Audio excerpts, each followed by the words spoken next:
5 years ago, Ethan Hayes lunged to save Ava Reed from a speeding car. He succeeded, but the impact ruptured a vast deference, rendering him sterile.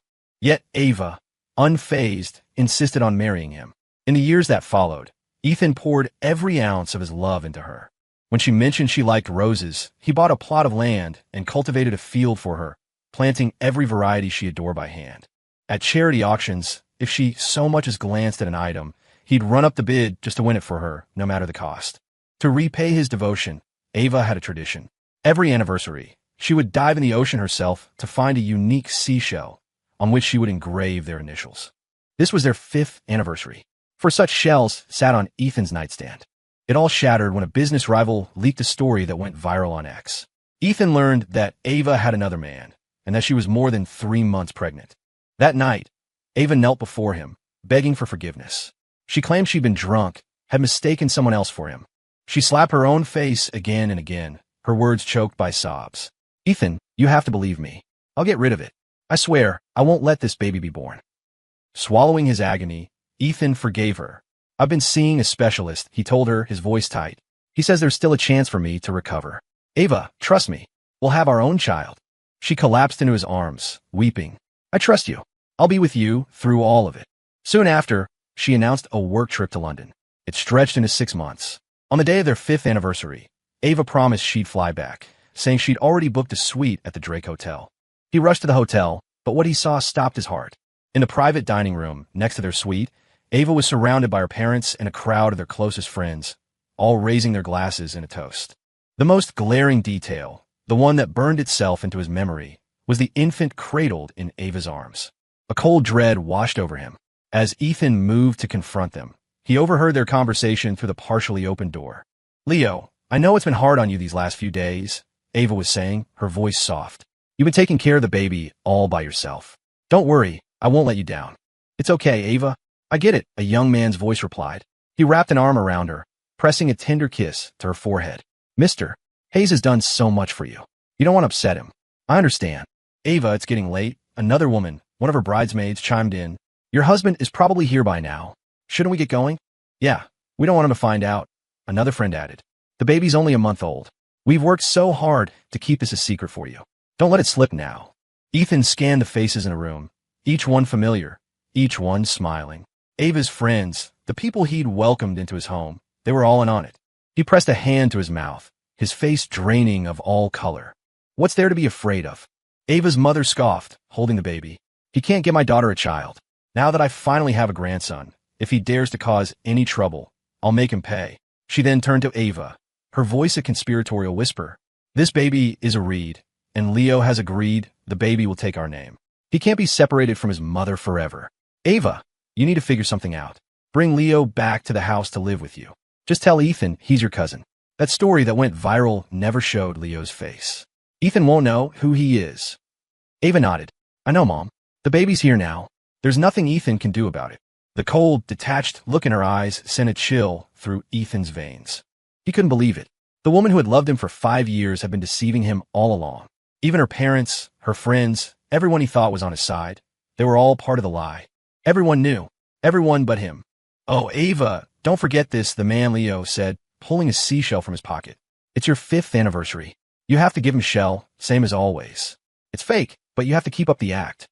Ava took the shell, her fingers lacing with Leo's. You think of everything, Leo. I almost forgot. Leo's smile was radiant. The baby's identity is still a secret. You have to play the part of the good wife? Okay. Her friends started teasing her. I bet Ethan has no idea that only the first shell was real, right? All the others have been fakes.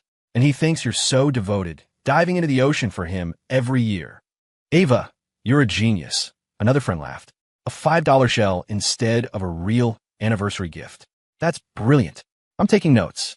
A tremor ran through Ethan's body, his heart seizing in his chest. He hadn't just been wrong about her love. Even the precious shells, the symbols of her devotion he cherished, they were all fake. What part of the last 5 years had been real? His mind went blank. His legs gave out, and he nearly collapsed on the floor. Ethan didn't remember how he left the hotel. Once in the car, his driver asked, Home, sir. Home. Ethan glanced down at the wedding band on his finger. He was about to lose the only home he'd ever known. Take me to my lawyer's office. It was late when he finally returned to the house. The moment he stepped inside, a scene unfolded that drove a knife deeper into his heart. Ava had actually brought the man and the baby home.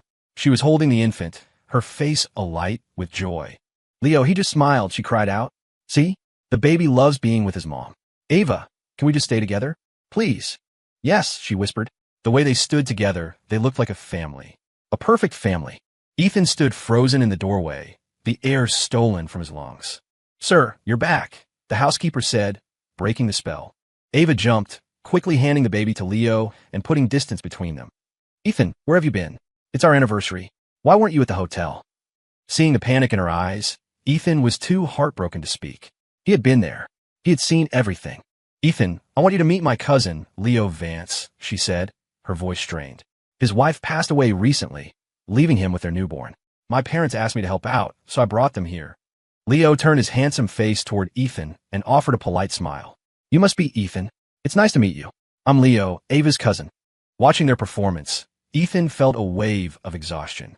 Leo was good-looking, maybe in his early 20s, with features that bore a faint, mocking resemblance to his own. Ethan clutched the divorce papers in his hand, the pain too immense for words. She had actually brought them into his home. Her excuse was so absurd, so laughable, yet she delivered it with such a straight face. "What's that in your hand?" Ava asked, her eyes lighting up with a false hope. "Is it the report from your doctor's appointment? Let me see. Is the treatment working?" It was working. He was almost fully recovered, but he no longer had any desire to share that news with her. As Ava reached for the papers, Leo suddenly cried out, "Oh, Ava, the baby's crying. Is he hungry? Is he?" Ava instantly retracted her hand and took the infant from Leo, heading toward the kitchen. "I'll go warm up a bottle." Leo leaned in, whispering playfully in her ear, "After you feed him, will you go get me a matcha latte?" Okay. You're such a child. You've always spoiled me. I'll go right now." Ava started for the door, then paused as if remembering something. She glanced back at Ethan. "Ethan, do you want a matcha latte?"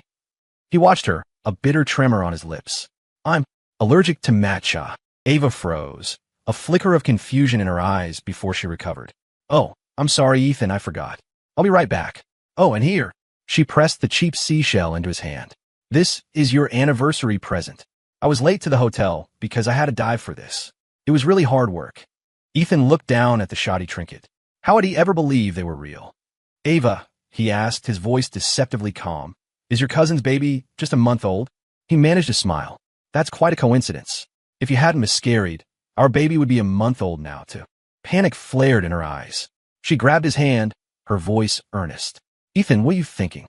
He really is just my cousin. The baby is his. We've always been close. That's why I brought him here. Don't overthink it. I'm going to run his errand. I'll be back soon." The front door clicked shut. A bitter smile twisted Ethan's lips. When you start with one lie, you have to build a mountain of them to keep it standing. He couldn't live in that mountain. He had to get out. The moment Ava was gone, Leo stepped forward. "Ethan, please don't misunderstand. Ava was just worried about the baby. That's why she asked me to move in. I'm a single dad. I don't know what I'm doing. I promise I won't be a bother." Looking at the feigned apology on his face, Ethan spoke, his voice flat and cold. "I know the baby is Ava's, and I know who you are. You're the man from the headlines 5 months ago, aren't you?" Leo froze. His eyes widened, and a flicker of a triumphant smile crossed his lips before he could hide it. But Ethan saw it. You know? Ethan saw the provocation in his eyes and let out a cold laugh. So the innocent boy-next-door act was just that, an act. "Since you know," Leo said, dropping the pretense, "I won't bother hiding it." He sneered. "You can't give her a child, and you're getting old. Women are all the same. You'll get used to it.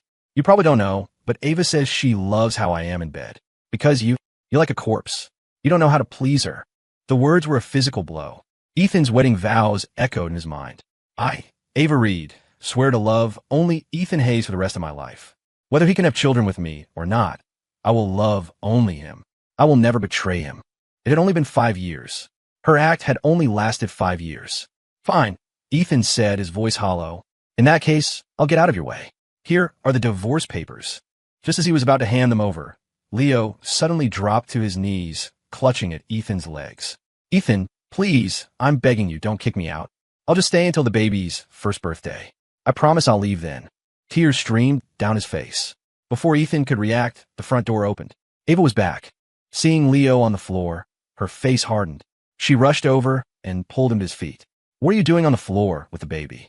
Before Leo could answer, she shot a glare at Ethan. Ethan, if you didn't want Leo here, you could have just said so. Did you have to do this the moment I left? He's holding a baby. How could you make him kneel? Her accusations were relentless, leaving him no room to explain. Watching her shield Leo protectively, Ethan felt a thick knot form in his throat, choking him. No, Ava, you misunderstood, Leo said softly, wiping his tears. It was my fault. I just lost my balance and fell. Ava wasn't listening. Lost your balance? Your eyes are red from crying. If you just fell, why would you be crying like this? She wrapped her arm around Leo, her gaze turning cold as she faced Ethan. Ethan, I don't care if you believe me or not, but I told you he's my cousin. And I don't care if you like it or not. Leo is staying here. He's been raising this child alone for a month. It's hard work. You've never been a father, so you can't understand the struggle. You should be more compassionate. You've never been a father. It was always the people closest to you who knew exactly where to stick the knife. A laugh escaped Ethan's lips, a broken, hollow sound that quickly turned into a sob. Ava, do you remember why I lost my chance to be a father? I'll give you one last chance. Who is he? Is he really just your cousin? His words seemed to finally hit her, and she realized how cruel she'd been. Ethan, that's not what I meant. You're being too sensitive. He really is just my cousin. Ethan, please don't be angry, Leo interjected, handing the baby to the housekeeper. He picked up a cup of tea from the counter. Let me offer you some tea as an apology. Please don't blame Ava. He walked toward Ethan, then suddenly stumbled, sending the ceramic mug crashing to the floor. Shards scattered everywhere. He immediately knelt to pick them up, cutting his hand on a sharp piece. Blood welled from the cut. Ava panicked. She rushed to Leo and pulled him up. Don't move. Who told you to apologize to him? You did nothing wrong. Leo, you listen to me. You're part of this family now, and I won't let you hurt yourself like this. Leo frowned, whispering, but my status is so low, not like Ethan. What about him? We have a child. I don't want my son to lose his father. Their voices faded as they went upstairs. Ethan stood in the shadows, blood slowly trickling down his calf. He couldn't feel a thing. A shard from the shattered mug had sliced his leg open, but in Ava's eyes, there was only Leo. There was no him. He remembered the day he'd saved her, the day he'd almost died. She had clutched his hand, cried like a child. Ethan, if you just pull through this, I swear I will never let you get hurt again. A dull, throbbing pain finally registered from the wound. Ethan sank to his knees, his body shaking with silent sobs. That night, Ava did not return to their room. The morning sun streamed through the windows, casting a pale light on Ethan's face. He was woken by a commotion outside. He opened the door and saw the housekeeper directing a team of workers toward the guest room. Hurry up. I've given you the design plans. Get the nursery finished as soon as possible. The young master is already here. We need to get it done and aired out. He walked to the railing and looked down from the second floor. Housekeepers were carrying in boxes of baby supplies. A crib, a stroller, formula, diapers, filling the room to the brim. Leo stood watching, a thoughtful frown on his handsome face. Ava, the baby's only a month old. Did you have to buy so much? What if Ethan sees this? Won't he be upset? The only thing you need to worry about right now is the baby, Ava said, taking his hand. Don't concern yourself with anything else. She led him to the dining table. My parents also sent gifts for the baby. Go on, open them. Leo opened the boxes to find a collection of expensive accessories and several high-end watches. Wow, this is too much. He quickly tried to put them back. I don't deserve these. They should be for Ethan. He doesn't need them. They're for you and the baby. Go on, take them. Ava pulled a ring from one of the boxes and slid it onto his finger. I can't give you a wedding, and I can't give you the title of my husband. I just hope you don't blame me. How could I blame you? Being with you, having our child. I'm already so happy. They embraced, looking for all the world like a pair of star-crossed lovers. Ethan looked away, turned, and walked back into his room. He picked up the divorce papers. He found a last page, grabbed a pen, and went back downstairs. Ava, I need you to sign something. They quickly separated when they saw him. Ava looked flustered, trying to explain. Ethan, Leo wasn't feeling well, so I was just... Ethan said with a faint smile. I know. He's exhausted from taking care of the baby. You were just supporting him. He held out the pen. Sign this. What is it? Ava started to flip through the document, but Leo tugged on her arm. Ava, you said you'd go with me to buy some baby clothes. All right, I'll be right there. Ava turned back, quickly scrawling her name on the signature line without reading. Ethan, whatever you need to buy, just buy it. You don't need my signature. Ethan met Leo's gaze over her shoulder. It was clear he knew exactly what the document was. He realized Leo's interruption had been deliberate, to stop her from asking questions, to ensure she signed the divorce agreement without a second thought. Ethan looked down at the signature on the papers and smiled grimly. This made things easier. He didn't have to fight. With the signed agreement in hand, Ethan slipped the emerald heirloom ring from his own ring finger. Leo, this is for you. Isn't that the ring my mom gave you? Ava frowned. That's our family's heirloom ring. It's our wedding ring, meant for my husband. Why are you taking it off? Your mother said this ring brings safety and that jade wards off disaster. Leo's child is so young. He and the baby need it more than I do. Without waiting for a reply, he slid the ring onto Leo's ring finger. I wish the baby a long and healthy life. And I wish you a happy family of 3. He left the last part unspoken. Ava looked at him with gratitude. Ethan, thank you. When Leo's child turns 1, I'll have him return the ring to you. He just smiled. We'll see. I'm going with Leo to buy clothes for the baby. I'll be back later for dinner. Oh, Ethan, the doctor said yesterday that Leo is a little anemic and needs to build up his strength. Would you mind making some slow-cooked beef stew for him? Ethan's eyes finally reddened. And if I say no? Ava's brow furrowed. Can't you just do it as a favor to me? Ava, if this is the last thing you ever ask of me, it doesn't matter if it's the first or the last. Just make the stew. The baby is the most important thing. Before Ethan could answer, she had already left with Leo. After they were gone, Ethan drove to the county courthouse. There's a 1-month waiting period. After that, you can come back to pick up the divorce decree. A weight lifted from his chest. On the way home, Ethan stopped at the market. Since it was Ava's last request, he would grant it. He personally selected the best cut of beef and returned to the villa to prepare dinner. Over the years, Ethan had cooked countless times. Ava was a picky eater, and only the meals he made himself ever seemed to suit her palate. When they were first married, he had happily cooked for her every day. Later, she'd said she felt bad for him and told him to stop. He never imagined the next time she'd ask him to cook, it would be for another man. The stew simmered for nearly 2 hours. Ethan carefully carried the hot pot to the table. Just then, Ava returned with Leo. It smells delicious, Ethan. Thank you for your hard work. Leo walked over, and Ethan immediately noticed the new diamond watch on his wrist, a limited edition, the latest model. Nice watch, he commented casually. Leo made a show of taking it off. I saw it when we were shopping, and Ava bought it for me. Do you like it, Ethan? You can have it. Ava placed a hand on his. Don't take it off. I bought it for you, so it's yours. Ethan, I got you a gift too. She handed him a beautifully wrapped box. She didn't see the small print on the bottom. Free gift with purchase.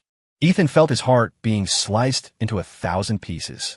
Thank you, he managed to say. Let's eat. He forced a smile, accepted the gift, and ladled a bowl of stew for Leo. Leo took one bite and immediately gagged. Oh, this smells awful. The metallic taste is so strong. He covered his mouth. It's disgusting. Get away from me. Ethan, if you didn't want to cook, you didn't have to. It tastes weird. It's making me sick. Take it away. Get away now. Ava rushed to his side, ordering the housekeeper to clear the table. As the housekeeper reached for the stew pot, Ava suddenly waved her hand dismissively, knocking the searingly hot pot directly onto Ethan's arm. He cried out in pain. The housekeeper jumped back. Sir, are you all right? Ethan, what happened? Ava was startled too. She started to check on him, but Leo suddenly clutched his stomach. It hurts. Ava, my stomach really hurts. What was in that stew, Ethan? Ethan Hayes, look what you've done. If anything happens to Leo, I'll never forgive you. Without another glance at Ethan, she turned and helped Leo towards the door. Quick, driver, bring the car around. We're going to the hospital. Watching her retreating back, Ethan looked down at his scalded arm. The burning pain felt like a fireball, incinerating every last shred of hope and love in his heart. Sir, what's wrong with her? The housekeeper asked, bringing over the first aid kit to treat his burn. She grumbled under her breath. She never used to be like this. They say men change, but nobody says women do too. After everything you've done for her, just because you can't have children anymore. She trailed off. Ethan looked at the mess on the floor and let out a soft, bitter laugh. That was the last meal I'll ever cook for you, Ava. That night, Ethan tossed and turned, finally falling into a heavy sleep around dawn. He hadn't been asleep for long when he was violently shaken awake. He opened his eyes to see Ava's furious face looming over him. You can actually sleep. She dragged him from the bed. The raw burn on his arm screamed in protest, a searing pain that shot through his entire body. In the dim morning light, he found himself kneeling on the floor, looking up at her. What are you doing? What am I doing? I'm asking you. Why did you put rat poison in the beef stew? Do you have any idea that Leo almost died? What? Ethan blinked, unable to believe what he was hearing. You're saying I poisoned the stew? Ava, why would I do that? Because you can't stand to see me being nice to him. Ethan, in all these years, I've never shown kindness to another man. I brought Leo here because I felt sorry for him, all alone with a child. If you had a problem with it, you could have told me. Why resort to such a disgusting trick? You've disappointed me so much. Her voice escalated. Is it just like Leo said? Because you can't have children, you're jealous of him? You want him dead? Ava was trembling with rage. Her accusations felt like shards of ice piercing his veins. You don't believe me. You did something wrong, and you refuse to admit it. She looked down at him coldly. Get up. We're going to the hospital to apologize to Leo. And if I don't? He asked, his eyes red-rimmed. Her gaze was glacial. You're going whether you like it or not. I've spoiled you for too long, and it's made you into this monster. This time, you will take responsibility for what you've done. She dragged him to the hospital. The moment they entered the room, she let go of him and rushed to Leo's bedside, her voice softening. How are you? Does it still hurt? I'm okay now, Ava. I was so scared when you left. I thought I was going to die, and my son would be left without a father. Silly, why would I leave you? Ethan is here. He's come to apologize. Ethan walked over and met Leo's eyes. Leo, did you tell Ava I put rat poison in the stew? Leo wore the same innocent expression, but Ethan now knew what kind of person he truly was. He hadn't put anything in the stew. There was only one possibility. Leo had poisoned himself to frame him. So much for the innocent act. The man who had managed to get Ava pregnant and convince her to keep the baby was anything but simple. It's okay, Ethan, Leo said, blinking his guileless eyes. I know you didn't mean it. Just be more careful next time. It's all Ava's fault for caring about me so much. Please don't be angry. But maybe you shouldn't cook anymore. What if you accidentally put something else in the food and the baby ate it by mistake? At the mention of the baby, Ava's heart jumped. She shot a look at Ethan, then said, All right, Ethan. Starting tomorrow, you'll move into the apartment in the complex next door. I own a place there. You can stay there until I find a suitable home for Leo and the baby. The burn on his arm throbbed painfully. A cold sweat broke out on Ethan's forehead, and his lips were pale. But Ava didn't see. He pressed his colorless lips together and nodded calmly. Fine. I'll move out as soon as possible and make space for you. Seeing the indifference in his eyes, Ava felt a pang of guilt. That's not what I meant. It's just for a few days. Ethan, you can understand, right? I understand, Ethan said with a weak smile. He had to leave eventually anyway. Good. And to show Leo you're sorry, prepare a gift for him when he's discharged tomorrow. Ethan's face grew paler, almost translucent. Fine. I know what to do. He already had the perfect gift in mind. No sooner had Ethan returned home than the movers arrived. The housekeeper directed them to pack up all his personal belongings and move them to the adjacent complex. Watching the things he and Ava had bought together being carried away, one by one, the pain in his heart began to numb. He had to move out sooner or later. It was better not to have to do it himself. Sir, it will take a few days to get the other place set up, the housekeeper told him. Ma'am said you can stay here for another 2 days before moving. Ethan nodded. Okay. Afterward, he went to the rose garden. It was May, and the roses were in full bloom. He instructed the gardener to cut every single one of them within the day and have them sent to Leo. Sir, aren't these roses your pride and joy? The gardener asked, confused. Usually you only cut a few at a time. You want to cut them all? Yes. Ethan sat on a nearby bench and watched as the workers spent the entire day harvesting the vast garden, loading the blooms onto a truck. As the sun set, casting a violet-pink glow across the sky, he picked up a torch. He set the remaining stems and bushes ablaze. The firelight danced with the colors of the sunset, a beautiful and heartbreaking sight. My God, sir, what are you doing? The gardener cried. You planted these flowers for her with your own hands. How can you burn them? It's such a waste. She'll never have time to come here and see the roses again, Ethan said, his voice devoid of emotion. In that case, let them burn along with the past. Staring into the flames, Ethan pulled out his phone and called his sister, who was running their family's business overseas. Catherine, what country are you in? I'd like to come see you in a few days. What's wrong? Coming for a vacation? Bringing your wife? Just me. Send me your address. I'll be there soon. Alone? Did you two fight? It's normal for couples to argue, Ethan. Let the past be the past. You can't keep holding on to things. Didn't she get rid of the baby? The baby will be born soon. I've already signed the divorce papers with Ava. As soon as the decree is finalized, I'm coming to you. That bitch, Catherine hissed. Don't worry, Ethan. Your big sister is here for you. The Hayes family business is 10 times the size of the Reeds. You think we can't find you someone better? Since that woman betrayed you, I'm pulling all our business deals with her family. And this time, you better not try to stop me. Okay, Ethan said quietly. Whatever you think is best, Catherine. Their parents were long gone, but Catherine had built an empire for herself in Europe. Leveraging the Hayes family's old connections, she had thrown a lot of business the Reeds way over the years. Ava had no idea. Now that the divorce was happening, Ethan wanted no more ties to her, including business. After hanging up, Ethan returned to the house. The roses had been delivered. Leo was standing in a mountain of blooms, beaming with joy. Ava, I love them. Did you get these for me? I'm a grown man, and this is the first time anyone's ever given me flowers. Ava looked at the roses, a flicker of familiarity in her eyes. She asked the housekeeper, who told her they were a gift from Ethan, an apology for Leo. Ava frowned, a heavy feeling settling in her chest. Then she saw Ethan standing in the courtyard. He looked so lonely, his figure gaunt in the twilight. Ethan, you're back? Yeah. The other place isn't ready yet. I'll be gone in a couple of days. He walked past her toward the door. Ava grabbed his arm. Don't be like this. I'm not kicking you out. This is your home. As soon as Leo finds a suitable place. I know, he cut her off. If there's nothing else, I'm going to my room. Ava started to follow, but Leo stopped her. Ava, you promised you'd spend time with me. That night, Ava did not return to their room. Ethan stepped out of the shower. The bedroom door opened, and Ava wrapped her arms around him from behind. I'm sorry, she whispered. I know I've been neglecting you. Once Leo leaves, it won't be like this anymore, okay? Disappointment had piled up, one betrayal at a time. Ethan gently pushed her away. I think the baby's crying. Shouldn't you go check? Is he? Okay, I'll just go see. I'll be right back. She didn't come back. Late into the night, a sharp, twisting pain erupted in Ethan's lower abdomen. He fumbled for the bedside lamp, trying to get out of bed, but his legs wouldn't support him. Ava, he called out, his voice strained.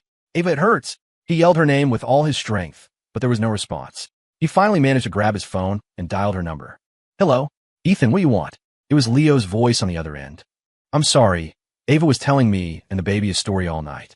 She's exhausted and fell asleep. What do you need? You can tell me. Tell Ava. I don't feel well. Tell her to come back to the room. You don't feel well? Leo suddenly laughed. Give me a break. You're a sterile man. What could possibly be wrong with you? And you want to know something? Even if I put her on the phone, she wouldn't care. Before Ethan could reply, he heard Leo's voice in the background. Ava, wake up. Ethan says he doesn't feel well. He wants you to go to him. Ava's sleepy voice came on the line. What's wrong? Before Ethan could speak, Leo's voice cut in again. Great. Now he's woken up the baby. He was finally asleep, and one phone call in the middle of the night wakes him up. Look, Ava, he's crying so hard. Didn't the doctor say the baby needs his sleep to grow? Oh, baby, don't cry. It's okay. Ava's voice, sharp with irritation, came through the phone. Ethan, have you made enough trouble for one night? I just told you today, if you don't like this, you can talk to me. Are you calling in the middle of the night just to wake up Leo's baby? If you're not feeling well, go to the hospital. Don't call here again. The line went dead. No matter how many times Ethan called her name, there was only silence. The pain intensified, and Ethan's face grew pale. Covered in a cold sweat, he reached for his medication on the nightstand, but the bottle was gone. It hurt so much, he gasped. He searched everywhere, but his medicine had vanished. He distinctly remembered leaving it right there. His face was as white as a sheet. His doctor had just told him that he had to take the medication on schedule, or he would lose any chance of ever having children again. Help, he cried, forcing himself to crawl out of the room. Somebody help me. What is all this noise? Ava emerged from the other room, with Leo leaning on her for support. She saw Ethan collapsed on the floor, and her expression changed. Ethan, what's wrong with you? She started towards him, but Leo's voice, laced with mock pity, stopped her. Ethan, you don't have to do this. Ava was just in my room helping with the baby. I already explained everything. Why won't you listen? For a man to be this petty, it's really something else. Ethan shook his head, his explanation weak. No, Ava, I really don't feel well. And my medicine. Ethan, I know you're jealous that I can have children and that I moved in here, Leo said, his voice dripping with false sympathy. So you're trying every trick in the book to keep me and the baby from sleeping. But it's not necessary. Acting like this will only make Ava hate you more. Leo's words hit their mark. Ava stopped in her tracks. Have you had your fun yet? Ethan, I don't have time to play these games. Don't you know that infants need their sleep? Go back to your room. If you make another sound, you can go sleep in the other complex tonight. Ava, you're going to regret this. The door slammed shut with a deafening bang, sending a cold draft through the hallway. Staring at Ava's retreating back, Ethan could no longer hold on. He passed out. He woke up in a hospital. The room was stark white and empty, except for him. He could hear nurses chatting in the hallway. Did you hear? Ava Reed and her husband were brought in. Some kind of sexcapade gone wrong. They got stuck. Really? I remember Mr. Hayes was just in for a checkup. The doctor said he shouldn't be having sex at all right now. I don't know. The paramedics brought them in. So they were playing pretty rough and couldn't get separated. Some kind of bondage gear malfunction. Wow, rich people really are wild. Listening to their voices, Ethan slowly closed his eyes. He was in the hospital, and she was in the same hospital with another man. Incredible. A moment later, his phone rang. He answered it, and Ava's angry voice barked through the speaker. Ethan, where are you? I don't care where you are. You need to bring 2 sets of clean clothes to the hospital right now. One for me and one for Leo. Why? Ethan asked, a cold laugh escaping his lips. What kind of trouble did you two get into in the middle of the night? That's none of your business. Just bring the clothes. If it wasn't for you, we wouldn't have been so stressed and sleepless that we decided to. Just forget it. You have 10 minutes. Get to the hospital now. Before Ethan could respond, she hung up. He stared at the dark screen, his heart aching with a pain so deep it stole his breath. The doctor came in. Mr. Hayes, how are you feeling? If your housekeeper hadn't brought you in, you might not have made it. Doctor, what happened to me? Why was I in so much pain? I'm very sorry, Mr. Hayes. We did everything we could, but you won't be able to have children in the future. Last month, your condition had almost fully recovered. Unfortunately, you developed a severe infection and didn't take your medication in time. What did you say? Ethan's lips trembled, his eyes filling with despair. He stared at the doctor, tears slowly tracing paths down his cheeks. You're saying, I'll never be able to have children. Yes. I'm sorry, Mr. Hayes. I would advise you to have Mrs. Hayes come here as soon as possible. Your recovery will take some time, and it will be best for her to be by your side. His phone buzzed incessantly. Ethan looked down. It was a stream of texts from Ava. I told you to come. Why aren't you here yet? Ethan, hurry up and bring the clothes. Are you ignoring me now? Get to the hospital. Ethan pressed his dry lips together, his body trembling uncontrollably. He fought back the wave of grief and called his best friend. Mark, come pick me up from the hospital. There's something I need your help with. As Mark was helping Ethan out of the hospital, Ava had finally been separated from Leo. She was still trying to call Ethan, but he wasn't answering. Eventually, his phone went straight to voicemail. She was about to explode with frustration when Ethan's primary doctor walked by and recognized her. Mrs. Hayes, what are you doing here? Is Mr. Hayes? Are you Ms. Ava Reed? The door to an operating room swung open, and another doctor emerged, cutting off the first. Ava rushed forward. How is he? How is Leo? Ms. Reed, your husband is fine now, but please be more careful in the future. Don't play around with things like novelty handcuffs. Understand, doctor. Your husband has been moved to a recovery room. You can see him now. Ava immediately turned and left. Ethan's doctor watched her go, a frown on his face. Her husband is in surgery? That can't be right. Mr. Hayes was in the emergency room. He was so close to making a full recovery, and now, because of this, he's lost all hope. What's going on? Does Ms. Reed have 2 husbands? Ava stopped and turned back to the doctor, her expression tense. What are you talking about? Who can't have children anymore? Of course, Mr. Before the doctor could finish, his colleague pulled him aside. It's nothing, Ms. Reed. You should go see your husband. Though she found it strange, Ava continued on her way. Her mind was entirely focused on Leo. She had no room for anything else. After Ava left, Ethan's doctor turned to his colleague, confused. What was that about? The man in there clearly wasn't her husband. Her actual husband was just picked up by a friend. You don't get it, do you, Dr. Evans? This is how the rich live. Did you really believe her when she said she didn't care about having children? I heard she's been with this new guy since last year. They even have a kid. There's no way the real Mr. Hayes didn't know. My God. Dr. Evans shook his head, sighing. Poor Mr. Hayes. He'll probably never have a child of his own now. When Ava found Leo in his room, a nurse was applying ointment to his injuries. The doctors had struggled to free him, and he'd been left with some cuts and bruises that needed tending. When he saw her, he quickly pulled the blanket up and dismissed the nurse. Feeling shy, Ava smiled. This is all your fault. You just had to try the new toys. See what happens. You didn't like it? Leo asked, then glanced at the window. It's almost morning. Hasn't Ethan brought the clothes yet? How are we supposed to leave tomorrow without them? Our other clothes were completely torn. I'll call him. Ava, fuming, tried his number again. Still no answer. Forget it. We can't count on him. I'll have a housekeeper bring them. Ava, Leo asked softly, when are you going to tell Ethan the baby is ours? We need to wait. Ava didn't know how to tell Ethan. We'll hide it for as long as we can. I know our relationship can't be public, but when the child grows up, he'll need to know who his mother is. Leo had a point. Ava bit her lip. I'll figure something out. After Mark Davis picked up Ethan from the hospital, he drove him to his place. That night, they went back to the house and moved all of Ethan's belongings. Ethan, if I'd known Ava was this kind of person, I'd have told you to let that car hit her, Mark grumbled as he helped unpack. He noticed Ethan staring motionless at his phone and walked over to see. He was looking at a Facebook post from Ava's mother. So excited to announce the birth of the Reed family's first grandson. Who said our family line was ending?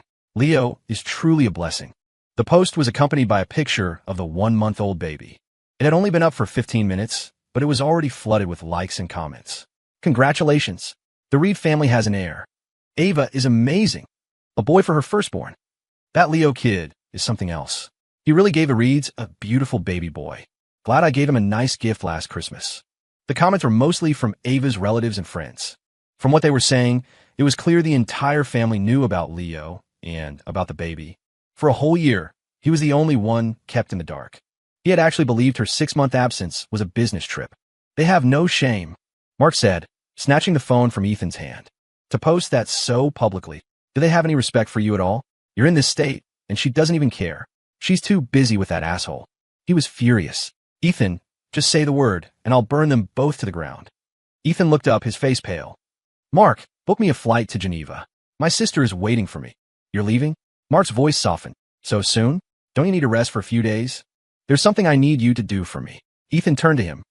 In a few days, can you go to the courthouse for me and pick up my divorce decree? You got divorced? Yeah. Mark looked like he wanted to hit something. How could she do this? Ethan, you deserved so much better. In this report, Ethan said, handing him a file. Give this to Ava for me. Mark opened it. It was a medical chart. I want you to tell her, Ethan said, his voice flat, that I once had a chance to have children, but she personally destroyed it. Mark looked at his friend, his heart breaking for him. He clapped him on the shoulder. All right, I'll take care of it.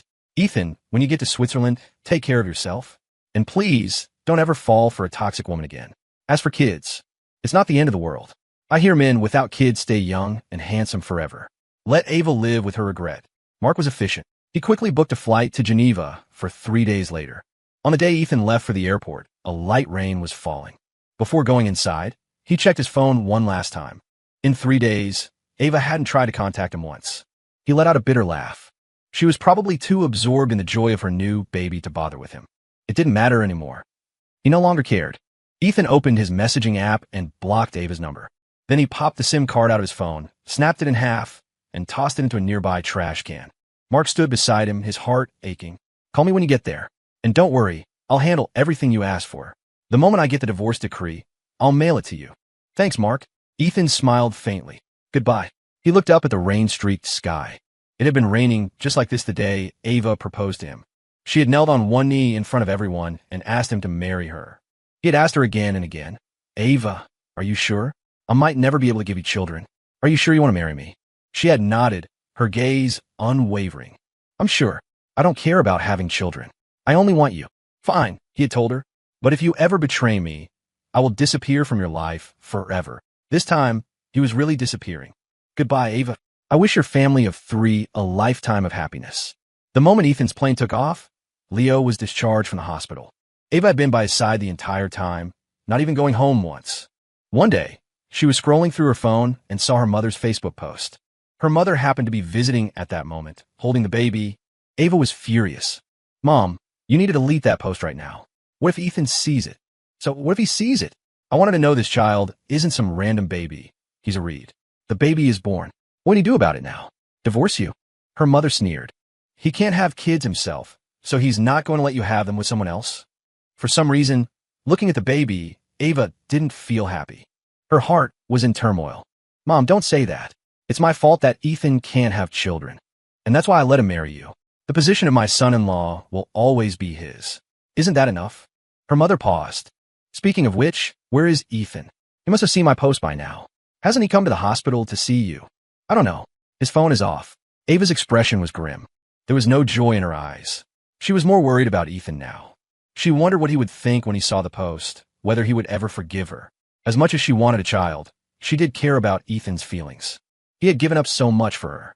She owed him a debt she could never repay. Over the next few days, her mother shuttled back and forth between home and the hospital. Each time she came, Ava would ask anxiously, "Mom, have you seen Ethan? How is he? Is he at home? What was his reaction? What reaction could he have?"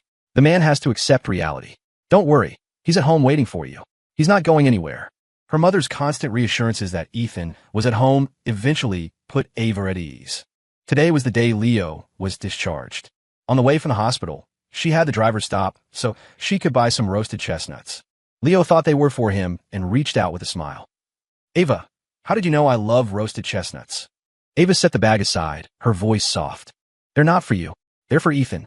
He loves them. I haven't seen him in a few days. I don't know if he's upset. I bought these to cheer him up." Leo's hand froze in midair.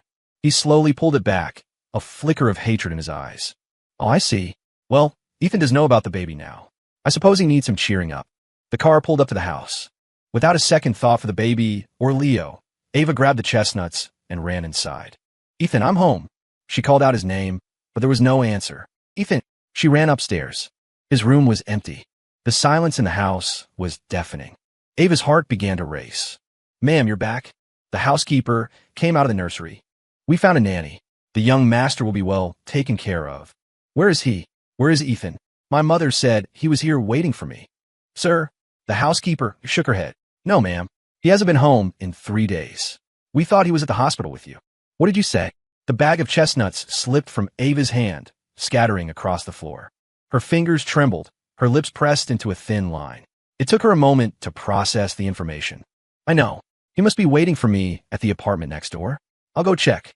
She flew down the stairs, nearly colliding with Leo and her mother, who were just coming in. "Where are you going, Ava?" "Honestly, this child," her mother clucked, "rushing around like that. You're a mother now. You need to be more composed." Ava ignored them and ran to the neighboring complex. It was dark, and the apartment was unlit. Panic set in. She used her key to let herself in. The once empty apartment was now filled with boxes and furniture, all moved from their house. It was a museum of her life with Ethan, all their memories piled on the floor in dusty heaps. The place was cold and silent. Her lips trembled. "Ethan." Only silence answered her. The place was a chaotic mess. It didn't look like anyone had been living there. Ethan wasn't here. "Ethan." A wave of panic washed over her. It felt as if something vital had been ripped from her chest, taking her breath with it. "Come on, let Grandma put you to bed, my sweet little grandson." When Ava returned to the house, her mother was about to take the baby upstairs. "Mom, you told me Ethan was home these past few days. You lied to me." Faced with her daughter's accusation, her mother's expression soured. "So wat filit? Who knows where he ran off to? Isn't it better that he's not here? Now you, Leo, and the baby can be a proper family. What's so bad about that?" "Mom, Ethan is my husband. If you hadn't insisted that I keep this baby, I would have gotten rid of it a long time ago." Ava finally exploded. She couldn't lose Ethan. They had been married for 5 years. She couldn't live without him. Her mother frowned. "What's gotten into you? You wanted a child too, didn't you?" "I was just trying to do what's best for you. You're the one who said that once the baby was born, Ethan would have to accept it. You said he loved me so much he would die for me, so he would accept anything for me. But you were wrong." Ava's heart ached violently. She suddenly remembered the day he'd accepted her proposal. He had told her that if she ever betrayed him, he would disappear from her life forever. "Ava, have you made enough of a scene?" her mother snapped. "Right now, you should be focused on the baby and Leo. As for Ethan, let him go. He has no family or connections here. Do you really think he could divorce you?" "Wah-ah." The baby started to cry, and Leo joined in. "I'm sorry, Ava. I didn't know it would come to this. If Ethan still can't accept it, I'll take the baby and leave. We'll disappear forever. I'm not so shameless as to be a stumbling block in your relationship." He clutched the baby and turned to leave. Her mother couldn't stop him. "Ava, that's your son. What's more important, the baby or Ethan? That boy probably just went off to clear his head. He'll be back soon." "Ma'am, are you looking for Sir?" The housekeeper came in from outside, speaking timidly. "The day you went to the hospital, Sir collapsed. I took him to the hospital. He hasn't been back for 3 days." "You were at the hospital for 3 days. Did you not see him?" "What did you say?" Ava grabbed the housekeeper's arm, her voice frantic. "What happened to Ethan? Why did no one tell me?" "Ma'am, I called you, but you told me not to bother you, so I didn't say anything more. When Sir didn't come back, I assumed you had met him at the hospital. What was wrong with him? He wasn't feeling well. No, it was something about his medical condition, a problem with his vas deferens. The housekeeper's words sent Ava into a spiral of despair. She fumbled for her phone and called Ethan. It went straight to voicemail. She tried to send a message. Blocked. In that moment, Ava's mind went blank. What does this mean? Why would Ethan block me? Her mother, exasperated, was trying to soothe the crying baby in Leo. What else could it mean? He's throwing a tantrum. Ava, it's late. Deal with this tomorrow. Leo was just discharged, and the baby is so young. They need to rest. Ava collapsed onto the sofa, her mind replaying the look in Ethan's eyes the last time she saw him. It was a look of utter desolation, of endless despair. He must have been completely disappointed in her to leave like this.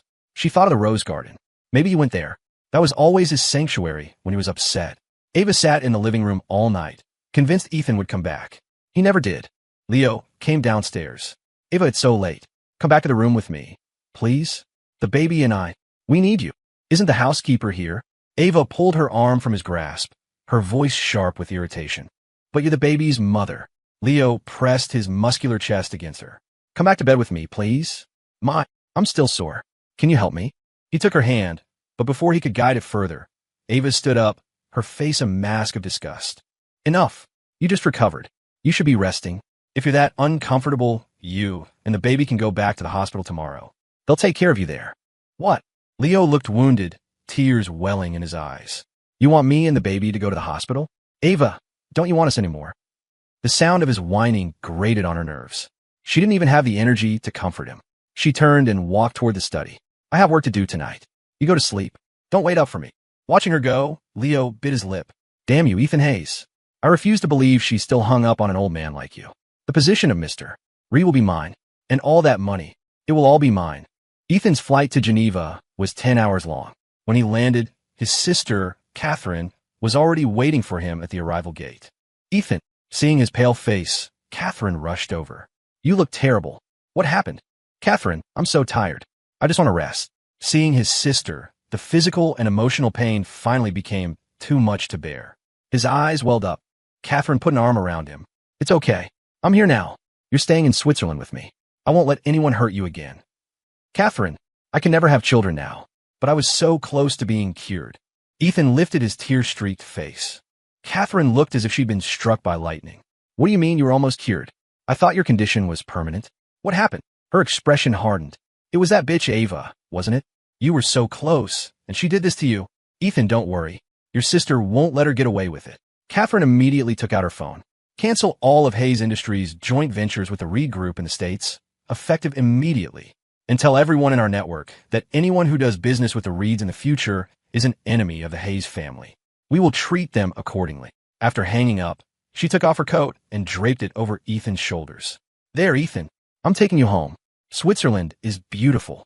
You can rest and recover here. Remember, nothing is more important than your health. Thank you, Catherine. The familiar, comforting scent of his sister's perfume helped him relax for the first time in days. He went with her to the Hayes family villa in Switzerland, located in a sun-drenched town surrounded by rolling hills of wildflowers. The air itself smelled of fresh grass. The villa was spacious but not ostentatious, staffed by 5 housekeepers Catherine had hired in advance to care for Ethan. Ethan, you just focus on getting better here. In a little while, I have to travel for business. If you feel up to it, you can come with me. If not, you can just pick a place and settle down. Catherine handed him a black credit card. Take this. It's some spending money for me. Buy whatever you want. Don't deny yourself anything. Catherine, you're too good to me. Ethan felt a lump in his throat. His sister had always taken care of him. He was a grown man, and he was still causing her trouble. Catherine pinched his cheek. Silly boy, you don't have to be formal with me. It's just you and me left in this family. I asked you to come with me so many times before, but you could never bring yourself to leave. I'm so happy you're finally here. Her eyes reddened slightly. Okay, I have to go deal with some things. You get some rest. After Catherine left, Ethan slept for a full day. He was exhausted and hadn't slept so soundly in a long time. When he woke, the setting sun painted the sky in shades of blood orange. Feeling rested, he declined the housekeeper's offer to bring dinner to his room. He needed to stretch his legs. The view from the dining room was breathtaking. A gentle May breeze drifted through the open windows, and for a moment, his mood lifted. Just as he was about to eat, the front door opened. A slender, elegant woman walked in, kicked off her high heels, and called out, "Catherine, I just got off the plane. I'm here to steal some food." The woman entered the dining room and slowly looked up. The light glinted off her silver-rimmed glasses. When she saw Ethan, her beautifully arched eyebrows rose in surprise. Ethan was just as surprised. Victoria Renault was Catherine's best friend. Ethan knew her, but he hadn't seen her in years. He never imagined she would grow up to be so striking, or that she would be in Switzerland. The woman's lips curved into a smile. "Long time no see. Do you mind if I join you for dinner?" Ethan smiled and shook his head. "Not at all." The next morning, Ava drove to the rose garden. But when she arrived, the acres of flowers had been reduced to a field of ashes. The gardener was just starting to clean up. He saw Ava and hurried over. "Ms. Reed, what are you doing here so early? What happened? Where are the roses? What happened to all the roses?" Ava grabbed the gardener's collar, her voice rising in anger. "I'm gone for a few months, and this is how you take care of the flowers? You burn them all? Do you have any idea how much you love these roses? Do you know how much work you put into them?" "Ms. Reed, please calm down," the gardener stammered. "It was Mr. Hayes who asked me to cut the flowers. And he was the one who set the fire. It had nothing to do with us." The gardener's words made Ava's eyes sting. She paused, her voice trembling when she finally spoke. "Ethan burned them himself. Yes. He said you wouldn't be coming back anymore, so there was no point in keeping them." Ava remembered the mountain of roses in her courtyard. No wonder their varieties had seemed so familiar. They were the roses Ethan had planted for her. He had cut them all down, sent them to Leo, and then burned the very ground they grew in. She released the gardener's collar and stumbled backward. "Ms. Reed, are you all right?" the gardener asked worriedly. "What should we do with this land now? Should we plant something else? Plant more roses?" "I'll plant them myself." Ava bit her lip, her eyes red. "I will make Ethan forgive me." Just as she finished speaking, her phone rang. "Ava." The voice was familiar. "It's Mark Davis." Ava remembered him as Ethan's best friend. A flicker of hope ignited in her chest. "You're Ethan's friend? Is Ethan with you? Did he ask you to call me? Tell him not to worry. I'm coming to pick him up and bring him home." "Home?" Mark scoffed. "What home? The one you share with Leo Vance?" "Ava, I don't have time for your games. Get down to the county courthouse right now." "Why?" A terrible premonition washed over her. "Why? I think you know." The line went dead. Ava sped towards the courthouse, her mind in a chaotic whirl. Why would Ethan want to meet her there? A divorce? No, she wouldn't agree to it. She just needed to see him. Once she saw him, she could make him forgive her. When she arrived, only Mark was there. He held out his hand without a word. "Your ID." "Where's Ethan?" Ava asked, her voice tight with anxiety. "Where is he? Why won't he see me?" Mark's face was a mask of contempt. "Ava, you know damn well why he doesn't want to see you. The day you slept with another man. You should have known this was coming. Stop wasting my time. Give me your ID. I want to see Ethan." Ava's voice rose, her composure cracking. Mark took a deep breath. "Fine. Give me your ID, and I'll take you to him." "Really?" Without a second thought, Ava handed over her driver's license. "Come with me." Mark led her to the clerk's window. "We're here to pick up a divorce decree." "Are both parties present?" the clerk asked. "Yes," Mark said grimly. The signed agreement was filed a month ago. Ava, who had been scanning the room for Ethan, froze. "What divorce agreement? What signed? What are you talking about?" "Here is your decree. All finalized." The clerk handed Ava the document. In that moment, her world collapsed. She stared at the paper in her hands, which were trembling uncontrollably. "Impossible. What is this? Who did I divorce?" Mark sneered. "Open it and see for yourself." Ava's eyes fell on Ethan's name, printed next to hers. "This can't be happening. I never signed any divorce papers. I didn't know anything about this. Isn't there a waiting period? How could this happen? You can't just stamp a divorce decree." She rounded on the clerk, who shook her head wearily. "Ma'am, I followed procedure. You and Mr. Hayes both signed the separation agreement. Your divorce is legally binding." "I didn't sign anything." Ava denied it until Mark placed the agreement in front of her. She saw her own signature, clear as day. The memory hit her like a punch to the gut. That day, he asked me to sign something. It was the divorce papers. He had planned this all along. He had wanted to divorce her. No, impossible. Why? Why? Mark's laugh was cold. "Because Ethan knew Leo Vance wasn't your cousin. He was the man from the headlines last year. You never got rid of the baby. Not only that, but your entire family, all your friends, you all conspired to lie to him. Ava, you are a piece of human garbage." Ava looked up, her eyes crimson, her voice raspy. "He knew all along? How could he have known?" On your 4th anniversary, you were throwing a 1-month celebration for your son. He saw everything. Ava, you are unbelievably cruel. You booked both events at the same hotel in adjacent rooms. Mark sighed. Look, there's no point in telling you all this. There's one more thing Ethan wanted me to give you, personally. He handed her Ethan's medical file. Ava, I hope you and that bastard have a miserable life together. He shoved the file into her hands and walked away without looking back. He was crying, and he knew if he stayed a second longer, he would hit her. After Mark left, Ava's trembling hands opened the file. The first page read, Ethan Hayes. She flipped through years of medical records documenting his treatment. She saw the notes from his surgery last month, and then she saw the final page. When her eyes landed on the words, permanent sterility, she finally broke. She collapsed to the floor, a strangled sob escaping her lips. A sharp, searing pain ripped through her chest, spreading through her entire body. Her throat closed up, making it almost impossible to breathe. She clutched the report, a guttural cry tearing from her throat. Ethan, no. She shook uncontrollably, and a small crowd started to gather. Ma'am, are you all right? Do you need me to call an ambulance? Isn't that Ava Reed? What's she doing at the courthouse? Don't tell me she and Ethan Hayes are getting a divorce. No way. That proposal 5 years ago was legendary. She swore she'd love him forever. How could they get divorced? Someone recognized her, and the whispers grew louder. Mark returned, his face grim. Oh, and Ethan had a message for you. He said you personally destroyed his only chance of having a child. Ava, you and that piece of trash belong in hell. You brought all of this on yourself. Don't stand here pretending to be the victim. It's disgusting. After Mark left for good, the crowd stared at Ava in disbelief. No way, did she really cheat on him? So those rumors last year were true. She cheated, had another man's baby, and somehow caused his infertility. No wonder he divorced her. Serves her right. God, rich people are the worst. The crowd dispersed, their judgment hanging in the air. Ava was left alone, kneeling on the cold floor, lost in a haze of despair. It was a long time before she moved. She tried to run after Mark, to ask where Ethan had gone, but her phone rang. She answered it distractedly. Hello, Ms. Reed, you sound terrible. Are you all right? She forced herself to sound normal. I'm fine. What is it? There's a problem at the office. We need you to come in and handle it. Are you available? Can't you handle it yourselves? I've only been out for a few days. Don't call me for this. It's not that, Ms. Reed. Multiple partners have called to terminate their contracts with us. Several key suppliers are cutting us off, and employees from every department are resigning en masse. The entire company is in chaos. If you don't come in, we don't know what to do. Ava leaned weakly against the wall. I'm on my way. She clutched the medical file to her chest for a long time before she could compose herself enough to drive. The moment she walked into the office, she was swarmed. Ms. Reed, you're finally back. Mr. Wong just called to pull out of the merger. And Mr. Lee and Mr. Song and... Enough.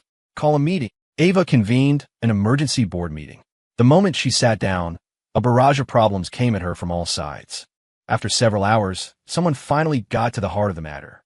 Ms. Reed, we've heard that you and Mr. Hayes have had a disagreement. Is that true? At the mention of Ethan's name, a flicker of life returned to Ava's dull eyes. What are you trying to say? I've noticed that all of these suppliers and partners have some connection, direct or indirect, to the Hayes family. The Hayes family may have withdrawn from the domestic market years ago, but their network is still powerful. Not to mention, Catherine Hayes has become a powerhouse in Europe. If your marriage is in trouble, then I'm afraid what's happening to the company today is no coincidence. The realization hit Ava like a physical blow. She looked at the concerned faces of the shareholders and board members around the table and asked, her voice barely a whisper, what are the damages? At least $1 billion. $1 billion. It wasn't enough to bankrupt the Reed Group, but it would cripple them for years. It would take an immense amount of time and money to recover from this. Ms. Reed, what should we do? Please, say something. Can't you talk to your husband? Ask him to show us some mercy. Mercy? Ava let out a sudden, bitter laugh. When she had proposed to Ethan, it wasn't just because he had taken a bullet for her. Her mother had also pointed out that marrying him would give them access to the Hayes family network. That's why, even though he couldn't give her a child, her mother had welcomed him into the family. But who could have predicted that Catherine Hayes would become so successful, a titan of industry with a sprawling empire? Now, everyone was clamoring for a relationship with the Hayes family. Who would care about the Reeds?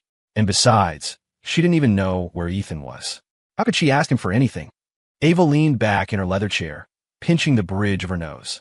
Everyone get out. I need to be alone. She stayed in the conference room all day, unable to recover from the shock of the divorce. She stared at the divorce decree, at the damning medical report, her heart feeling as if it were being eaten alive by a million tiny ants. She no longer cared about the fate of the company.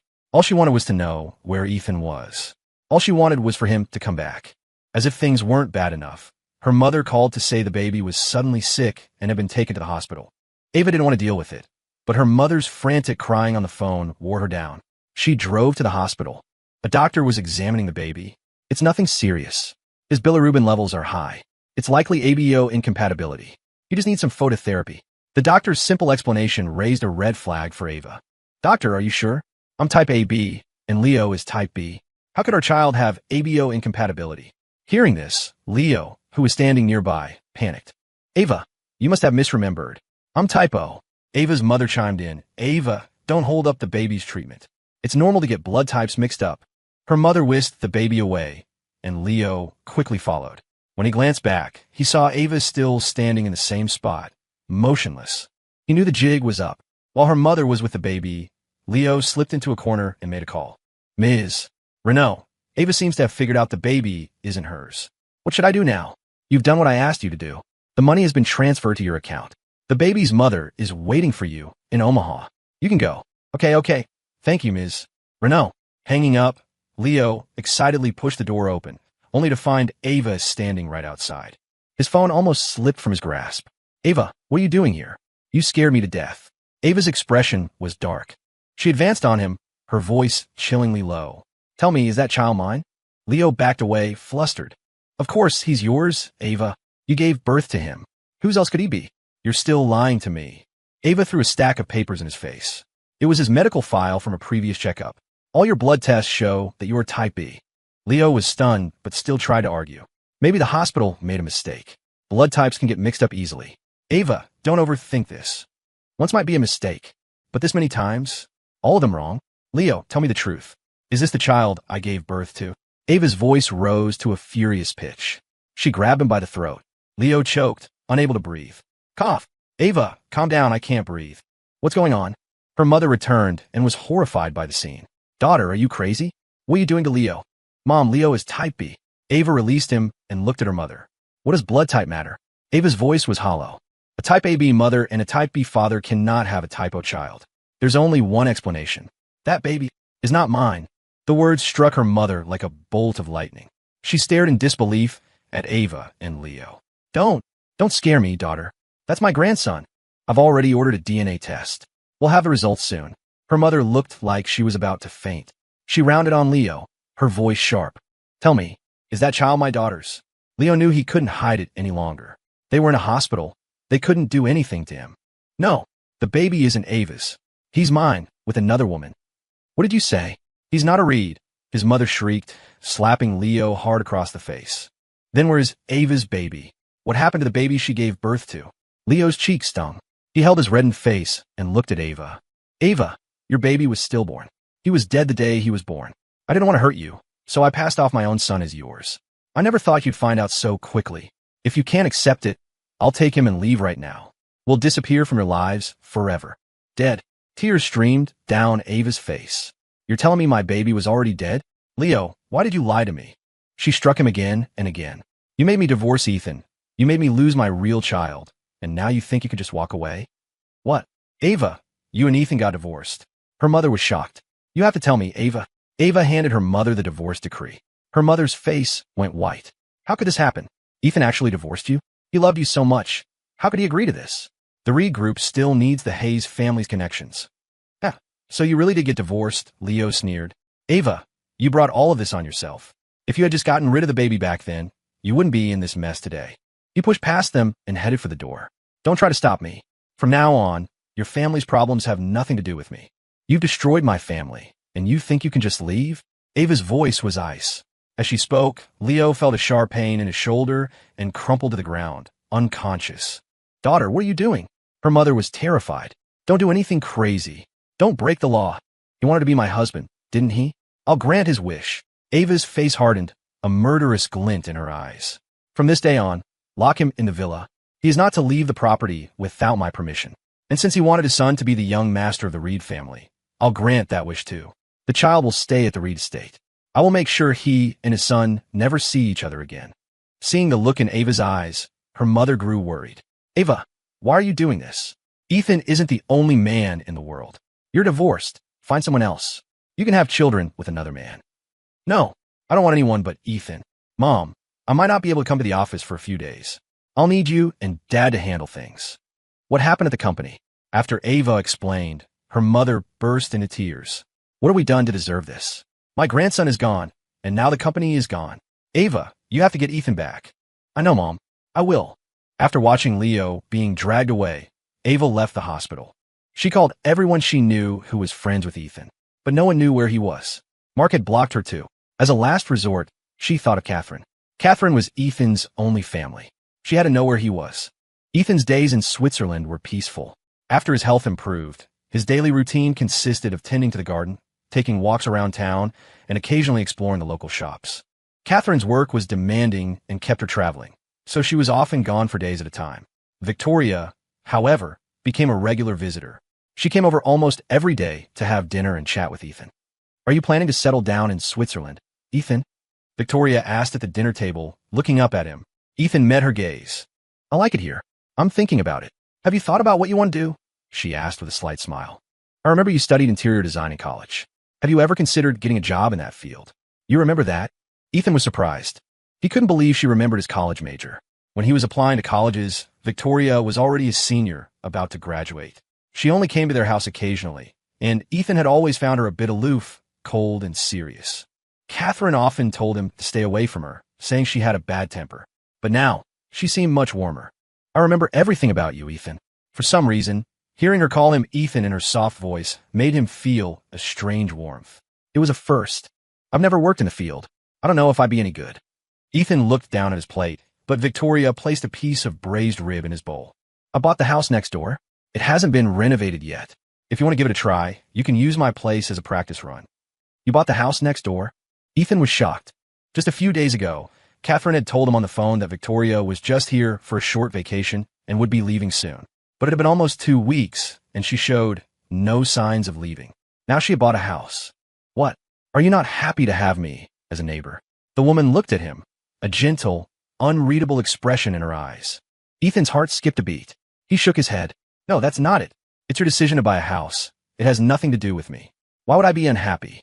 Victoria didn't say anything, just smiled at him and continued eating. After dinner, she handed him a set of floor plans.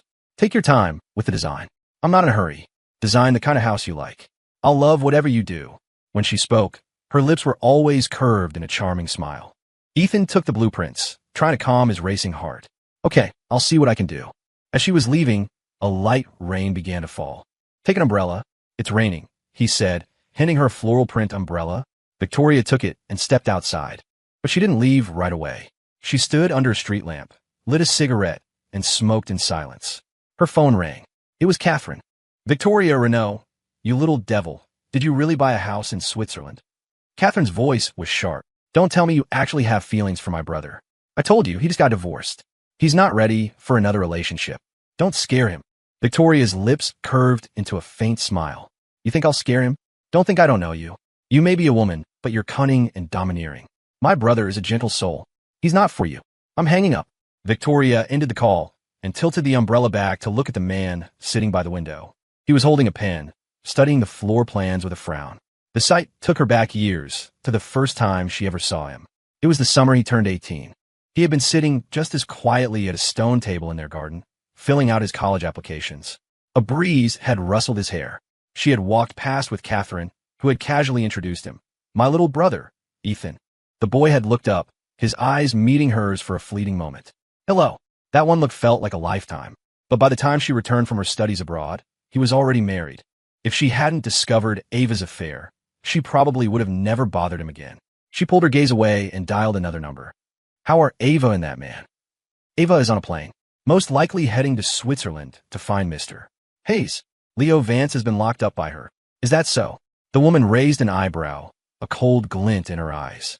A woman like that didn't deserve to be in Ethan's life. After much searching, Ava finally found out where Ethan was. She booked the next available flight to Switzerland. As she was leaving, She could hear Leo smashing things inside his room. "Let me out, Ava. Let me out. This is kidnapping. It's illegal. Where's my son? I want to see my son." He had been making a racket all night, breaking things, banging on the door, disturbing the whole house. But Ava had no intention of letting him go. "Leo, remember this," she warned through the door before she left. "You chose this. No one forced you. Since you love being in this family so much, you can stay here forever. You're not going anywhere." She paused. "And you better pray that I can bring Ethan back. Otherwise, you'll never leave this room." "No, Ava, you can't do this to me. If you just open the door, I'll tell you everything. Don't you want to know how that video got leaked? Don't you want to know who sent me to you?" Leo screamed desperately. "If you let me go, I'll tell you everything. I'm begging you, let me go." Ava stopped. "Are you saying someone put you up to this?" "Yes. It was Victoria Renault. She made me do it." Victoria. Ava had heard the name. The eldest daughter of the Renault family, a friend of Catherine's. But why would she do this? You think I'd believe you? I don't even know her. Why would she go to such lengths to plot against me? Because she's in love with Ethan. Leo sobbed. "The night you pulled me into that hotel room, she saw it. She had someone film it. She was the one who made it trend online. Then she found me, found out you were pregnant, and told me to test you, to see if you would keep the baby. I just went along with her plan. She promised me $100 million if Ethan found out the truth and left you." Ava laughed, a cold, disbelieving sound. She couldn't fathom that someone would spend a year orchestrating such an elaborate scheme just to make Ethan divorce her. "Victoria Renault, is it? I'll remember that name." "Ava, I've told you everything. For the sake of what we once had, please let me out. I really miss my son." Leo collapsed on the floor, weeping. The door opened. Leo's face lit up. "You're letting me go?" But Ava just coolly removed the emerald ring from his finger. "This ring belongs to Ethan." Then, she shut the door in his face. "If you want out, you'll have to wait until I get back. Everyone has to pay for their mistakes. Myself included." Ava boarded the flight to Switzerland. The moment she landed, she arranged for a car to take her to Ethan's address. But after a while, she noticed the car was heading further and further into the countryside, in the opposite direction of the GPS. Ethan's house was to the south. They were driving north. "Sir, I think you're going the wrong way," she said in fluent English. "My destination is here. Ms. Renault wants to see you," the driver said flatly, pulling up to a secluded villa. Before Ava could react, she was dragged out of the car. "Get out! Get out! Ms. Renault? Which Ms. Renault? Are you talking about Victoria?" Ava was pushed through the door. In the dim light, she saw a woman sitting on a leather sofa. As Ava entered, the woman slowly looked up, revealing a face of stunning, almost predatory beauty. Her features were half hidden in shadow, one hand draped over the armrest, a cigarette held between her slender fingers. Her dark eyes swirled with an unreadable emotion. Ava frowned. She had to admit, this woman's presence was far more powerful than her own. "Victoria?" Victoria took a drag from her cigarette, her red lips exhaling a cloud of smoke. "What are you doing in Switzerland?" "I want to see Ethan." "Where are you hiding him?" "How dare you speak to Miss Renault like that? Do you have a death wish?" Before Ava could react, one of the men beside her struck her behind the knees, forcing her to kneel before Victoria. "How dare you touch me? Do you know who I am?" "I know exactly who you are. Ava Reed, eldest daughter of the Reed family. Ethan's ex-wife." The woman's casual words made Ava's face contort in anger. "Ethan? Who gave you the right to call him that? And I am not his ex-wife. We are not divorced." "Then whose is this?" Victoria tossed a divorce decree at her feet. Ava was stunned. "How do you have that? What is your relationship with Ethan?" "The future holds many possibilities, none of which you are entitled to know." Victoria stubbed out her cigarette in a nearby ashtray. "Leave Switzerland immediately, and don't ever appear in front of Ethan again." Faced with such arrogance, Ava sneered. "On what authority do you tell me to leave?" "Victoria, you have no right. I want to see Ethan. I'm going to tell him this was all your scheme, that it was all a lie." "Is that so?" Victoria raised an eyebrow, her beautiful eyes narrowing. Her voice was elegant, yet laced with threat. "Are you saying you sleeping with Leo Vance was a lie? Did someone hold a gun to your head?" Ava froze. "That was an accident. I was drunk. I thought he was Ethan." "Then why did you keep the baby? Why did you lie to Ethan and tell him the baby was gone, while secretly continuing your relationship with Leo for over a year, and secretly give birth to that child?" A cold light flashed in Victoria's eyes. "Was someone forcing you to do that, too?" "Yes. It was my mother. My mother forced me to do it. It wasn't what I wanted. I never cared if Ethan could have children with me or not. I just wanted him by my side. TSK, TSK. Seeing her still trying to make excuses, Victoria shook her head, her eyes filled with disdain. Ethan has terrible taste in women. That's why he wasted 5 years of his life on you. But now that I'm here, I won't give you a single opportunity to hurt him again. Leave Switzerland now, or I will make the Reed family disappear from Chicago overnight. Who do you think you are? As soon as the words left Ava's mouth, her mother called. Ava, who did you offend? Was it Ethan? Please, tell him to spare us. Some people just showed up at the house. They said your father was embezzling company funds, and they're taking him to the police station for questioning. Her mother's sobs echoed through the phone, and Ava's face went pale. Victoria, I'll say it one last time, leave Switzerland and never appear in front of Ethan again. Victoria's eyes were half closed, her tone languid, yet it carried an undeniable authority. Ava refused to yield. She had come all this way. She wouldn't leave without at least seeing him. I won't. Please don't do this. You can't take my husband. Ava, they're taking your father away.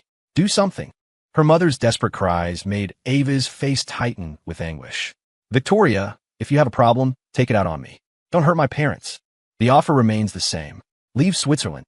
The woman's voice was lazy. She glanced at the time. It was getting late. Time to go get dinner. I'll give you 3 seconds. 3.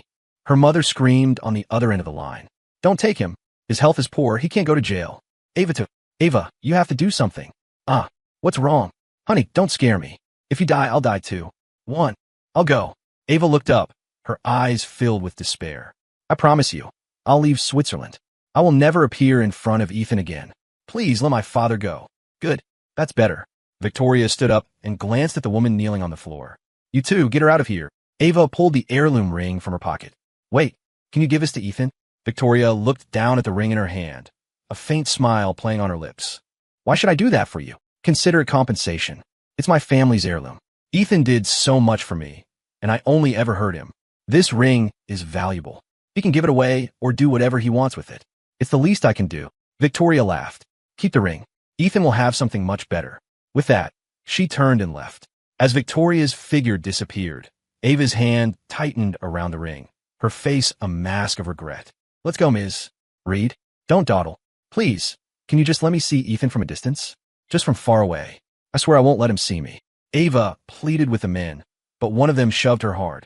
Do you think anyone dares to disobey Ms. Renault's orders? You still want to see Mr. Hayes? He's going to be part of the Renault family soon. You should give up that fantasy. We're taking you to the airport now. Let me just use the restroom before we go. That's not too much to ask, is it? In the restroom, Ava took out a small piece of paper and a pen. She wrote a short message and tucked it into a tiny, hidden compartment on the back of the ring. No one knew about the secret latch on the Reed family heirloom. Even if Ethan never forgave her, she couldn't let him be with a manipulator. Ava was taken away. Ethan never knew she had been in Switzerland. At the airport, Ava ran into Catherine. The moment Catherine saw her, she exploded, slapping Ava hard across the face. You have the nerve to come to Switzerland. Haven't you hurt Ethan enough? What are you doing here? Catherine, Ava began, but Catherine slapped her again. Don't you call me that. My brother divorced you. I have nothing to do with you, you bitch. Ava's lip was bleeding, but she didn't fight back. She knew she deserved it. I'm sorry. I know I wronged Ethan, but I just want to see him. Please, I'm begging you, just let me see him. She grabbed Catherine's arm. Before Catherine could reply, 2 men pulled Ava away. Catherine recognized them as Victoria's men. Don't worry, Ms. Hayes. We're escorting her out now. We won't let her get anywhere near Mr. Hayes. Let's go. Move it. Ava was pushed through security. Catherine watched her go, a slight frown on her face. It seemed that little devil Victoria was really serious about her brother. When she left the airport, her driver was waiting. What has my brother been up to these past few days? Catherine asked eagerly. Sir has been designing Ms. Renault's house. Ms. Renault has been with him every day. He seems to be in good spirits. She often takes him out to dinner, to the opera, to art galleries. He's been smiling a lot more. Oh, really? Catherine raised an eyebrow. Victoria wasn't a bad choice. She was only 5 years older than Ethan, and she was mature, stable, and accomplished. Aside from being a bit manipulative and sharp-tongued, she didn't seem to have any other flaws. The Renault family was powerful and influential. If Ethan married her, he would likely be very happy. When Catherine got home, Ethan was showing Victoria his design plans. They were leaning close together by the window. Ethan was pointing to a spot on the blueprint. Here, I'm thinking of designing a small garden with a few different varieties of roses. At the word roses, a flicker of sadness crossed his face. Victoria noticed it. She looked down at his nearly perfect profile and said softly, "How about we plant some sunflowers instead?" The language of sunflowers is to face life with positivity and light. Is it? Ethan turned and met her gaze. They were so close he could feel her breath on his cheek. Victoria looked up into his deep, dark eyes, which seemed to pull her in like a vortex. Her cheeks flushed and her heart began to race. She couldn't help it. Ethan was incredibly handsome, even more so than when she'd first met him as a teenager. Any woman would blush in his presence. Victoria's intense gaze made Ethan a little uncomfortable. "Have you seen enough, Victoria?" "I have," she said with a soft smile. I'll go get a glass of water." She quickly stood up, but her foot caught on the leg of the table, and she stumbled. "Ah!" she cried out, but the expected pain never came. A strong arm wrapped around her waist, steadying her. She looked up and saw a playful smile on his lips. Her face turned an even deeper shade of red. "You're very clumsy, Victoria." "Thank you." Victoria quickly stood up and pushed him away. As she was about to get some water, the front door opened, and Catherine walked in with a bag of roasted chestnuts. "Ethan!" "Catherine!" Ethan's face lit up. "You're back." "Of course, silly boy. Did you miss me?" Catherine handed him the chestnuts. "These are for you." "Thanks, Catherine. You remembered I like chestnuts. I remember everything about you." Catherine was about to pull another gift from her pocket when her fingers brushed against a ring. She pulled it out, frowning. "What's this? When did this get in my pocket?" At the sight of the ring, both Victoria and Ethan's expressions changed. The bag of chestnuts fell from Ethan's hand. Victoria strode over, snatched the ring from Catherine, and threw it in the trash. "Catherine, next time you come in, check your pockets first. Otherwise, don't bother coming in at all." Seeing Victoria's dark expression, Catherine bristled. "Hey, you little devil, this is my house, not yours. What are you even doing here? Get out." "Catherine, you saw Ava, didn't you? She came to Switzerland." Ethan's voice was strained. It was only then that Catherine realized the ring belonged to Ava. Had she slipped it into her pocket when she got close to her at the airport? "I'm sorry, Ethan. I don't know when she put this in my pocket. If you don't like it, I'll throw it away." "Don't." Ethan picked the ring out of the trash. As he was about to hand it to Catherine, his finger accidentally pressed the hidden latch on the back.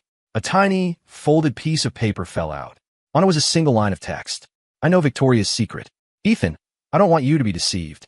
Call me." Seeing the note, Ethan's brow furrowed. A secret? What secret could Victoria have? Why would Ava say that? He clenched the note in his hand, forcing himself to calm down. "I need to be alone for a minute." Watching him go upstairs, Victoria's expression grew heavy. The mention of Ava still affected him. It seemed she still had a long way to go. Catherine was also filled with regret. If it weren't for her, the ring would have never appeared. She cursed herself. Ethan went to his room. He stared at his phone for a long time before finally dialing Ava's number. "Hello." Her voice was trembling. Ethan said nothing. "Ethan, is that you? It's you, right? What do you want to say to me?" Ethan's voice was cold.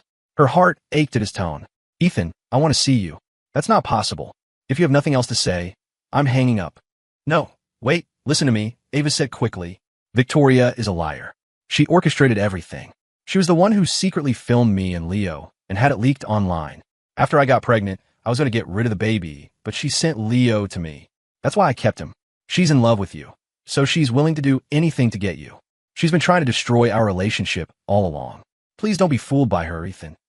His hand holding the phone trembled. His mind went blank. The video wasn't leaked by a business rival. Leo was working for Victoria. She was in love with him. When? Why didn't he know any of this? "Ethan, I'm the only one who truly loves you in this world. Victoria doesn't deserve you. Are you finished?" Ethan sneered. "You truly love me? The fact is you cheated. The fact is you didn't get rid of Leo's child. So what if Victoria arranged it all? You were the one who couldn't resist the temptation and slept with another man. Ava, can you honestly say that was the only time you were with him?" Ava was speechless. She had been with Leo more than once. "You say Victoria doesn't deserve me? But I think her love is more honest than yours has ever been. Don't contact me again. I don't want to hear your voice ever again." "No, Ethan, I have nothing left. I only have you. You can't do this to me. My baby died. That child wasn't even mine. I really can't live without you." "Ava's baby died?" Ethan frowned. He could hear the genuine pain in her voice. But he felt nothing. "Your problems have nothing to do with me. I don't want to know anything about them in the future." When Ethan made that call, he didn't know Victoria was standing right outside his door. She had been worried about him and had come upstairs, only to overhear their conversation. A beautiful smile curved her lips. She raised an eyebrow. That was the man she had chosen. So clear-headed, She smiled, satisfied, and went back downstairs. After hanging up, Ethan also went downstairs. He wanted to confront Victoria, but when he saw her chatting with Catherine, his anger dissipated. He should be thanking Victoria. If it wasn't for her, he might have been kept in the dark forever. Ethan walked over and handed the ring to Catherine. Catherine, please return this to Ava. It's her family's heirloom. It's not right to just throw it away. But I never want to see her again. Don't worry, you won't. The moment she landed in Switzerland, Victoria had her sent back. She never got a chance to see you. Catherine was relieved. Thank God for Victoria. She had stopped Ava before Ethan could be hurt again. Is that so? Ethan looked at Victoria. A gentle smile played on her lips. If you want to repay me, I wouldn't be opposed to you offering yourself. You little devil. Catherine playfully punched her on the shoulder. I told you you'll scare my brother. Victoria laughed and corrected herself. What I meant was just do a good job designing my house. Ethan looked at the two women, both so concerned for him, and finally smiled. Thank you, Catherine. And thank you, Victoria. Whatever Victoria had done, her feelings were genuine, and he was genuinely grateful to her. After the phone call, Ava was inconsolable. She couldn't believe Ethan would side with Victoria. He would never forgive her. When she landed, she went straight home, her face swollen and bruised. The house was in chaos. Her parents weren't there. Her father had collapsed from high blood pressure and had been rushed to the hospital. Her mother had gone with him. The housekeeper saw her and rushed over. Ma'am, the baby is gone. What? Ava looked up, her voice a roar. I told you to watch him. I was watching him, but then a group of police officers came to the house. We were all being questioned outside. When I went back to the room, the baby was gone. Ava's phone rang nonstop. She answered it. What is it? Ma'am, Mr. Vance is gone. We can't find him anywhere. We don't know when he left his room. The dinner we sent up yesterday hasn't even been touched. Ava threw her phone against the wall in despair. I ask you to watch one man and one child, and you can't even do that? Useless. All of you are useless. Go find him now. Leo had taken the baby and fled Chicago in the middle of the night. He tried to contact the baby's birth mother, but his calls went unanswered. He had no choice but to take a bus out of the city. He was too afraid of Ava to risk taking a train or a plane. Halfway through the journey, the bus was stopped by Ava's men. The moment Leo saw her, his face filled with terror. Ava, I'm begging you, please let me go. Let me go. I swear I'll never show my face to you again. I won't bother you and your husband ever again. Husband? Aren't you my husband? In front of the other passengers, Ava gently took the baby from his arms. There, honey. Let's go home. You're not well. You can't be running around with the baby. I'm not sick. I'm not. Let go of me. Help. Somebody help me. I'm so sorry, Ava said to the other passengers. My husband has some mental health issues. I apologize for the delay. With a single look, two of her men escorted Leo off the bus. Back at the estate, Ava had Leo committed to a psychiatric hospital. As for the baby, since her mother wanted him, she let her raise him. This was what Leo wanted after all. She had to grant his wish. He had ruined her life. Did he really think he could just walk away free? What a joke. After that, she never remarried. 5 years later, she saw a news report about Victoria and Ethan on TV. Victoria Renault, heiress to the Renault fortune, hosted a wedding of the century in Switzerland yesterday. The groom is Ethan Hayes, brother of Catherine Hayes, CEO of Hayes Industries. This is Mr. Hayes' second marriage. His ex-wife, Ava Reed, notoriously cheated on him and had a child with another man. Mr. Hayes immediately filed for divorce and moved to Switzerland, where he met Ms. Renault. After a 5-year courtship, the two have finally tied the knot. They are currently deciding where to spend their honeymoon. Will they return to the States? Will they ever come back to Chicago? He's married. Ava stared at the television, a sharp pain stabbing her heart. She waited, hoping to catch a glimpse of the face she had longed to see for 5 years. But the news report ended without showing a single picture of Ethan.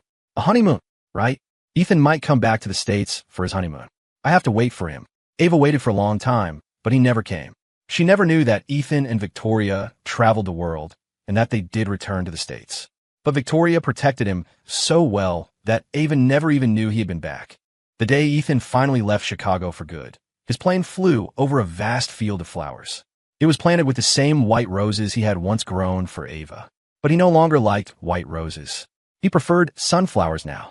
Sometimes you think you'll have 1,000 more chances to see someone, never knowing that the last time was the last time.